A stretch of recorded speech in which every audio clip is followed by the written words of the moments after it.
છોટાઉદેપુરમાં ભારે વરસાદથી નદી નાળા છલકાયા છે। ધોધમાર વરસાદથી ઓરસંગ નદીમાં પૂરની સ્થિતિ પણ સર્જાઈ। પાણીના ધસમસતા પ્રવાહમાં ટ્રક તણાઈ હતી। રેતી ભરેલી ટ્રક નદીના પ્રવાહમાં તણાઈ હોય તેવા દ્રશ્યો પણ સામે આવ્યા છે।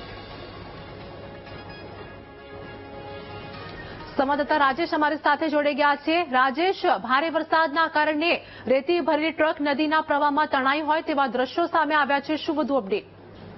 જે છોટાઉદેપુર જિલ્લામાં જે વરસાદ છે એ વરસાદ નહીવત હતો, પરંતુ આ જે ઓરસંગ નદીનું ઉદ્ગમ બિંદુ મધ્યપ્રદેશમાં હોય અને ઉપરવાસમાં વધારે વરસાદ પડવાથી અચાનક ઓરસંગ નદીમાં નીર આવ્યા હતા અને તેજગઢ પાસે ઓરસંગ નદીમાં જે રેતી ભરેલી ટ્રક જે છે તે ટ્રક પણ તણાઈ જવા પામી હતી। આમ છોટાઉદેપુરમાં વરસાદ ઓછો છે, પરંતુ ઉપરવાસમાં ભારે વરસાદને કારણે ઓરસંગ નદીમાં નવા નીર આવ્યા છે। જી આભાર રાજેશ, માહિતી આપવા બદલ।